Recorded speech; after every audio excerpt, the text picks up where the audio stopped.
Alors bonjour tout le monde, on va continuer notre deuxième chapitre concernant les jeux d'instruction. Et déjà la première question qui se pose, c'est pourquoi on va apprendre le langage assembleur. Le microprocesseur vient du cœur ARM Cortex M3. Déjà, un langage informatique est un outil bien sûr qui vous permet de donner des ordres. Les ordres, c'est une forme d'instruction que vous donnez à la machine pour exécuter une tâche bien sûr déjà définie, ou bien c'est un cahier de charge. Alors l'intérêt, c'est d'écrire un programme qui sont des suites consécutives d'instructions. Et une instruction, bien sûr, chaque instruction correspond à une action de processeur. La contrainte, c'est que votre langage informatique doit être compréhensible par la machine.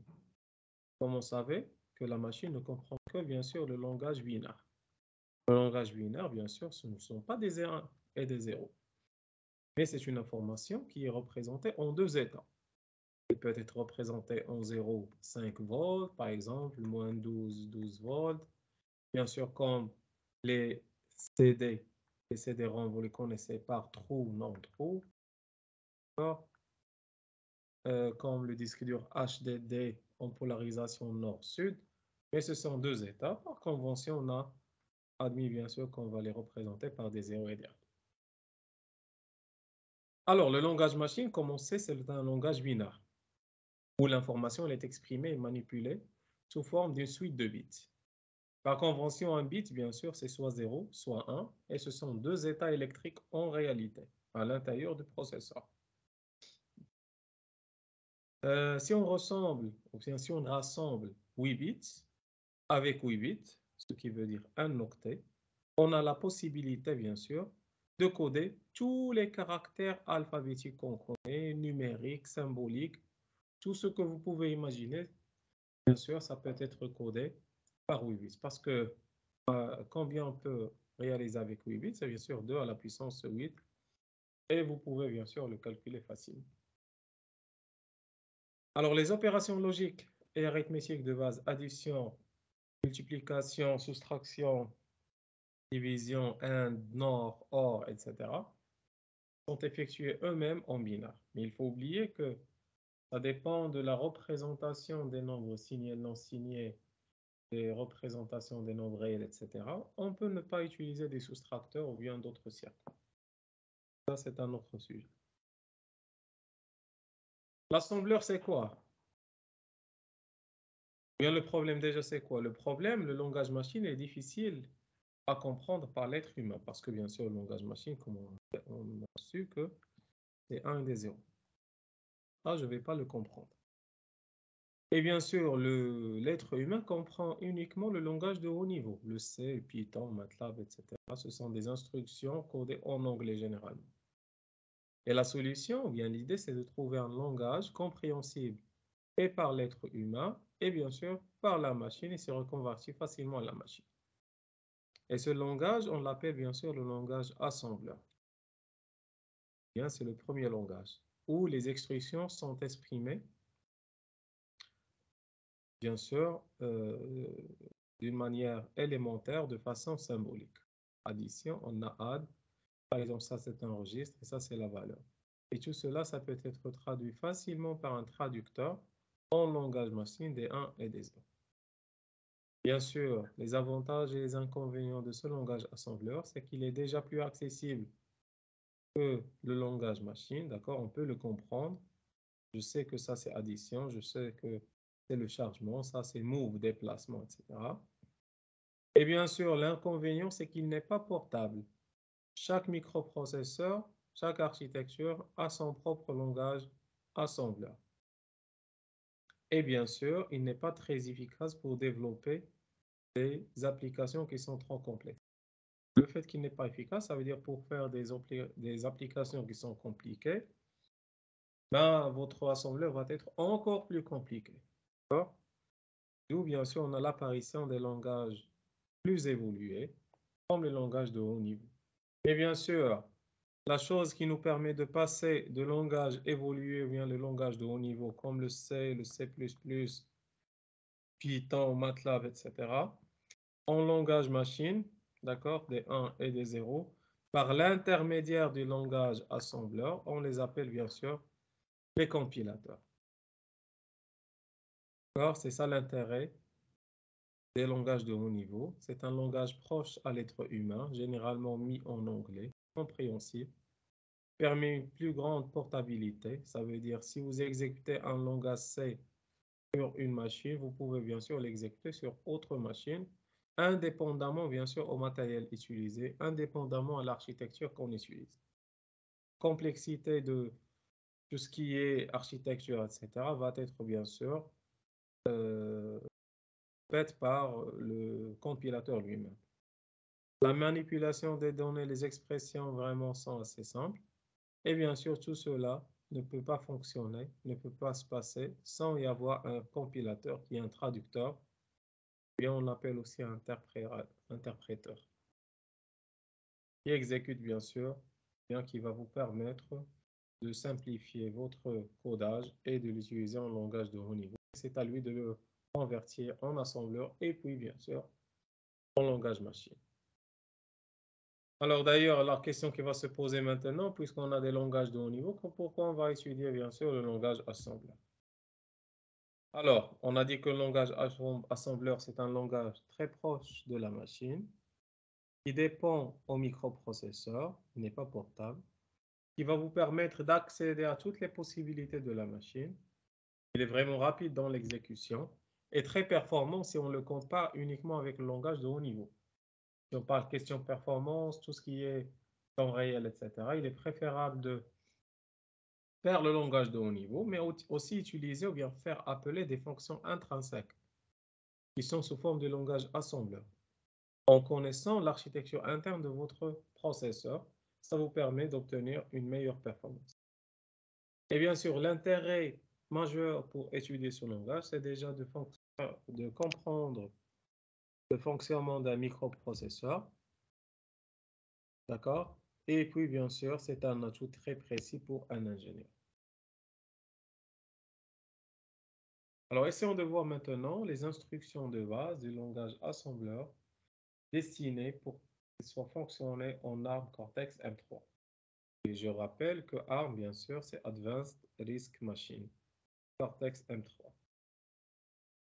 Alors, il faut connaître que la forme générale d'une instruction sous forme assembleur en ARM Cortex-M3, elle est sous cette forme. Vous avez l'étiquette, ou bien on l'appelle label. Elle est facultative, mais aussi parfois elle est nécessaire si on fait bien sûr des branchements. D'accord? Parce que lorsque le séquenceur va lire votre code, lorsqu'il trouve ici une label ou bien une étiquette, il va la sauter. C'est comme si elle n'existe pas. Elle ne va pas occuper une case mémoire. Elle n'a pas une adresse. Elle ne va pas être enregistrée. Mais elle pointe vers une adresse mémoire de retour, etc. Ça, on va le voir par la suite. Alors, le label qui est facultatif, certaines instructions peuvent avoir une étiquette devant eux afin que les adresses des instructions peuvent être déterminées en utilisant les étiquettes. D'accord? Ensuite, vous allez avoir le opcode, l'opérand 1, l'opérand 2, vous pouvez avoir 3 opérants et plus. Et bien sûr, pour représenter le commentaire, vous faites point virgule. Alors, tout ce qui est après point virgule, ça va être considéré comme un commentaire. L'opérand, c'est l'instruction, ça peut être bien sûr add, ça peut être move, ça peut être autre chose, le B comme le branch, etc. Les opérants 1, les opérants 2, les opérants 3, ça peut être des valeurs, ça peut être des registres, ça peut être bien sûr des zones, des cases mémoire, et ainsi de suite. Mais ce qui est important ici, c'est de connaître bien sûr la forme générale d'une instruction sous forme assemblée. Et ça va changer par la suite. Alors, comme j'ai dit, que tout ce qui suit le point virgule, ce sont les commentaires. Alors, quelles sont les fonctions les plus élémentaires qu'on doit prendre, qu'on doit apprendre pour le langage assembleur? Là, vous avez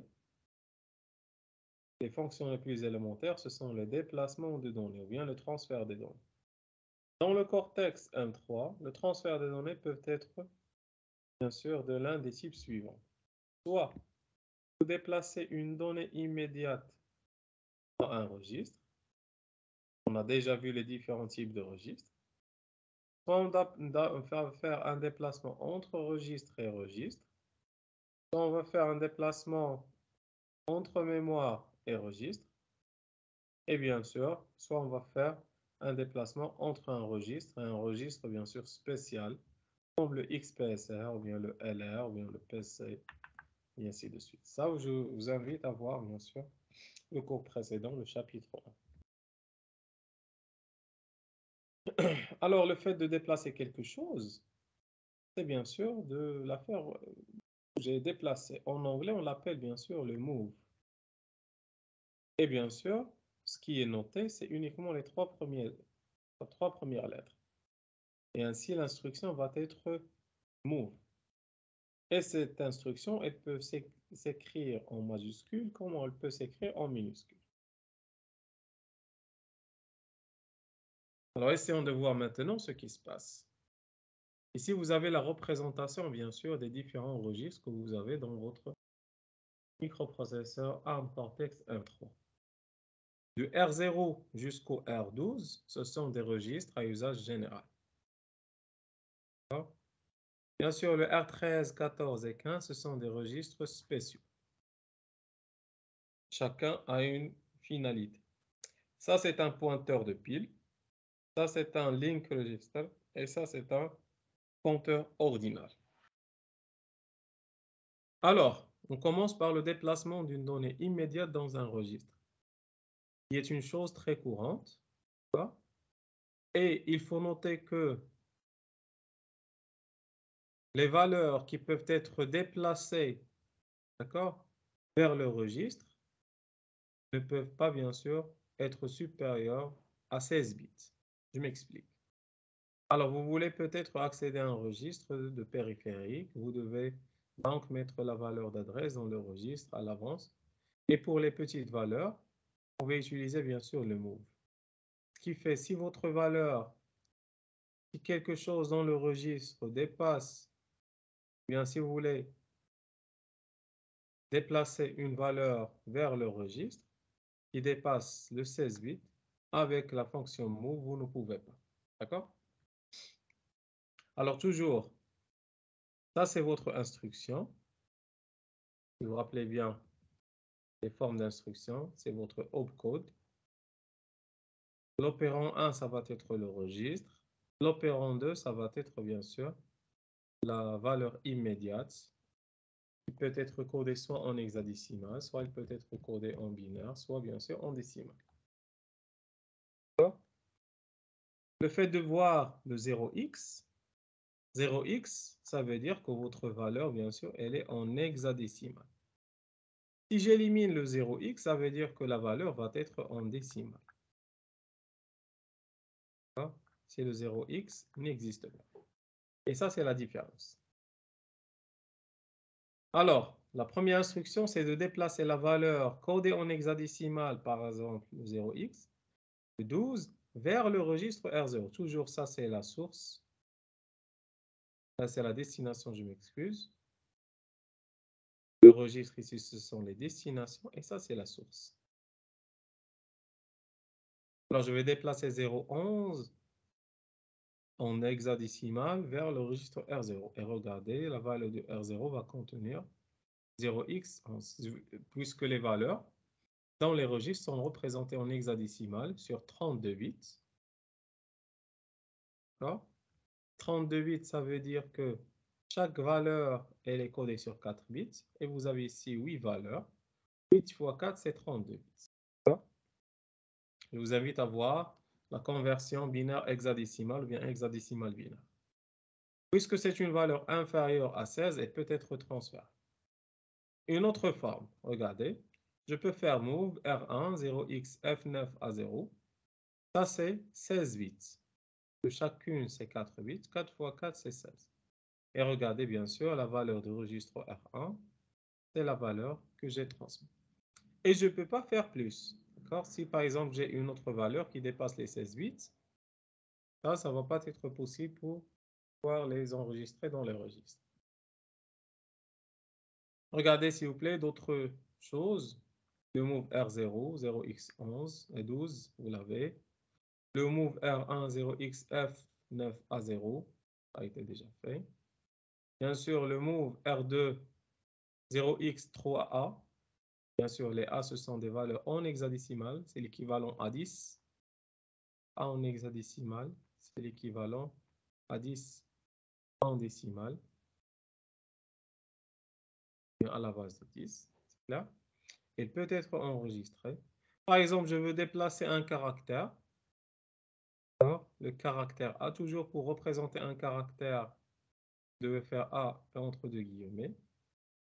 D'accord? Et toujours, lorsque vous voulez déplacer des valeurs qui sont immédiates, ou bien des données qui sont immédiates, toujours la donnée immédiate, elle doit être poursuivie par un dièse. Le dièse signifie que cette valeur, elle est immédiate. Elle n'est ni enregistrée dans la mémoire, ni enregistrée dans un autre registre, ni déclarée en haut comme étant une constante, mais directement transmise au registre. On fait bien sûr par le dièse. D'accord? Bien. Et bien sûr, le caractère A dans le code ou bien dans le table ASCII est équivalent à 41 en hexadécimal. C'est pour cette raison ce qui va être enregistré, c'est 41 et non pas bien sûr le 65 qui est son équivalent en décimal. Par exemple, je fais le move R4 et je fais le 2 ici, regardez, mais sans 0x. Ça veut dire que cette valeur, elle est en décimale. Elle doit être reconvertie en hexadécimal. Elle va prendre la valeur, bien sûr, 2 en décimale et aussi 2 en hexadécimal. Et c'est pour cette raison que la valeur ne change pas. Et par exemple, j'ai fait le 16542 en décimale parce qu'il n'y a pas l'hexadécimal. Elle va être reconvertie bien sûr en hexadécimal. Et si sa valeur elle est inférieure ou égale à 16 bits, elle va être enregistrée sans problème.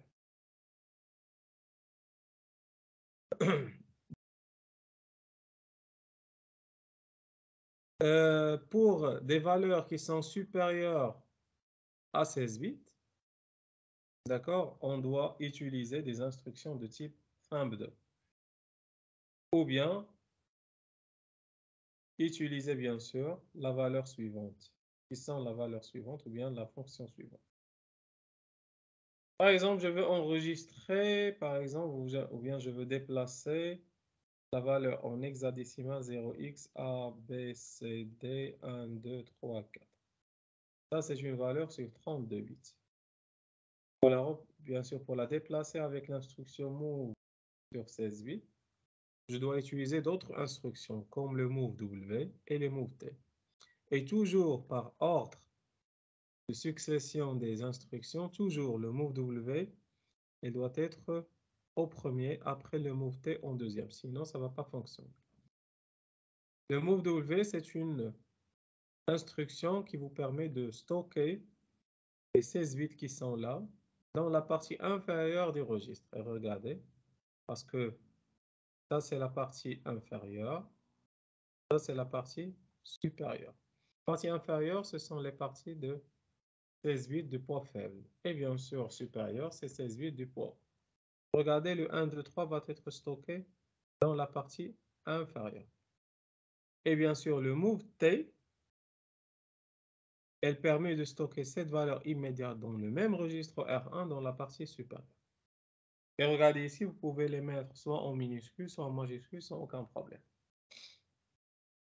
Dans certaines situations où vous avez une succession des noms, bien sûr, similaires, les valeurs, ils peuvent être, bien sûr, parce que toutes ces valeurs sont sur 32 bits, ou vous pouvez les mettre directement sur R1, même si leur valeur, c'est 32. Mais regardez, c'est lorsque vous avez ces conditions où les valeurs, toutes les valeurs vont être transmises en R1 ou bien dans n'importe quel registre, sont similaires, même avec une instruction.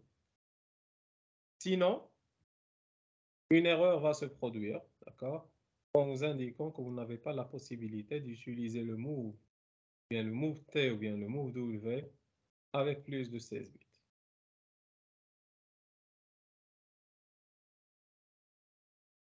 Alors, une autre valeur de déplacement, on l'appelle aussi move N, ou bien MVN, c'est le mouvement négatif. Ou bien sûr, la valeur que vous mettez là va être enregistrée dans le R1, et bien sûr, en calculant son complément 1. Le complément 1, c'est le fait d'inverser, bien sûr, toutes les bits. Si c'est 0, il devient 1. Si c'est 1, il devient 0. Et par exemple, je veux enregistrer le 0x1 dans le registre R1. Et notez bien que le registre R1, sa taille, c'est 32 bits. Initialement, il doit contenir 0x pour dire que c'est l'hexadécimal 1, 2, 3, 4, 5, 6, 7, 8, 0. Le fait de mettre le 1 sur 4 bits, elle est représentée, parce que c'est hexadécimal ça. Chaque valeur, c'est sur 4 bits. Le 1, c'est 0, 0, 0, 1. Si je fais le complément 1, ça va être 1, 1, 0, 1, 1, 1, 0. Ce 1, 1, 1, 0, c'est l'équivalent à E en hexadécimal. Et vous voyez ici le E. Ça va être stocké ici. Et les autres, puisqu'ils ont été des zéros, et le 0 il est représenté par 4 zéros, ça va être représenté par 4 1 après complément à 1, et les 4 1 c'est F. C'est pour cette raison que tous les zéros, bien sûr, vont être transformés en F. C'est ce que vous voyez ici. De même, s'il vous plaît, pour le 40, je ferai la même logique. Le 0, elle se transforme directement en F parce que 0, c'est 4 0, qui devient 4 1, qui devient F. Et le 4, c'est 0 1 0 0. Vous pouvez le voir d'après un tableau. Il va se transformer en 1 0 1 1. Et ça, c'est le B. C'est ce que vous voyez ici. Et les autres 0, bien sûr, vont être transférés en 4 1, chacune, qui représente le F.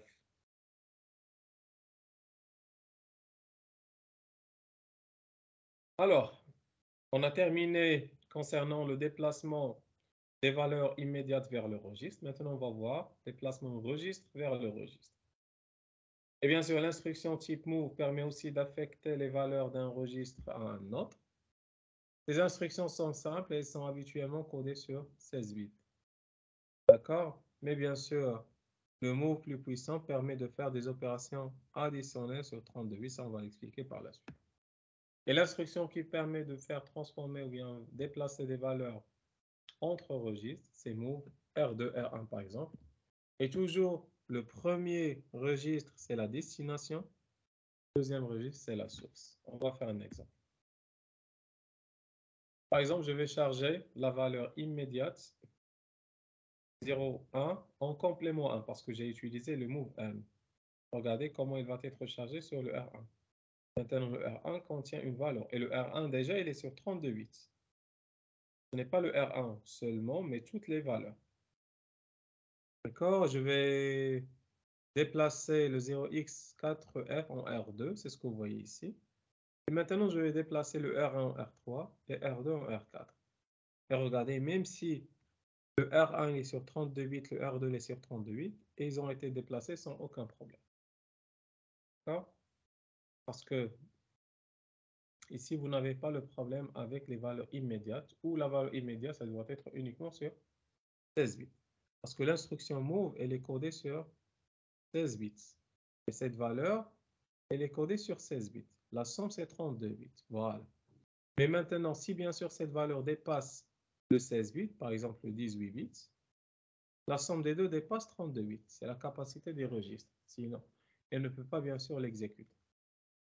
Alors que le déplacement registre-registre, cette valeur, bien sûr, c'est 16 bits et ça, c'est 16 bits. Même si son contenu, il est supérieur à ça. Ce n'est pas un problème. Bien. Alors, on va voir le déplacement de données entre mémoire et registre par la suite. Merci pour votre attention.